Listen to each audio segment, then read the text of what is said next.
Australia star cricketer Virat Kohli కొన్ని నెలల క్రితమే లండన్కు మకాం మార్చేశాడు. సెలబ్రిటీ కావడంతో స్వదేశంలో అనుకున్నంత స్వేచ్ఛగా కుటుంబంతో గడపలేనని భావించి అతను ఈ నిర్ణయం తీసుకున్నాడు. తాజాగా ఆసీస్ టూర్ సందర్భంగా జట్టులోకి తిరిగి వచ్చిన కోహ్లీ ఆసక్తికర విషయాలు పంచుకున్నాడు. కుటుంబంతో ఎక్కువ సమయం గడిపేందుకే తాను లండన్కు షిఫ్ట్ అయ్యానని చెప్పాడు.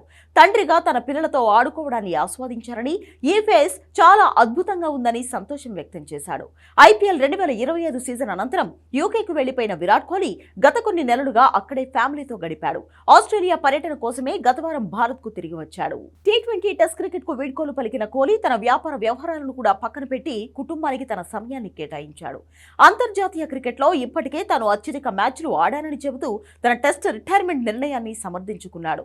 చిన్నప్పుడు కఠినమైన ఆస్ట్రేలియా కండిషన్స్ లో సచిన్, సెహ్వాగ్, రాహుల్ ద్రవిడ్ రాణించిన విధానం చూసి ఇక్కడ సత్తా చాటి క్రికెటర్ గా తాను ఏంటో నిరూపించుకోవాలనే కసి కలిగిందని కోహ్లీ చెప్పుకొచ్చాడు. కుటుంబంతో ఎక్కువ సమయం గడపడంతో చాలా ఫ్రెష్ గా, ఫిట్ గా ఉన్నట్లు అనిపిస్తోందన్నాడు. నెట్స్ లో ఫీల్డింగ్ సెషన్ లో చాలా చురుకుగా కదులుతున్నానని కోహ్లీ వెల్లడించాడు.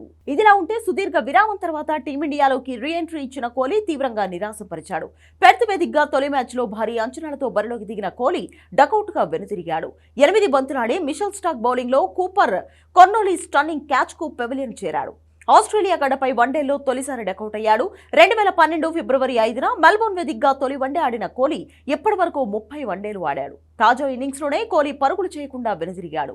వన్డేల్లో కోహ్లీకి ఇది 17వ డక్ కాగా ఈ జాబితాలో అతను సౌరవ్ గంగూలీ, రోహిత్ శర్మలను అధిగమించాడు. గంగూలీ, రోహిత్ వన్డేల్లో చెరో 16 సార్లు డకౌట్ అయ్యారు. వన్డేల్లో అత్యధిక సార్లు డకౌట్ అయిన భారత ఆటగాడిగా సచిన్ టెండూల్కర్ కొనసాగుతున్నాడు.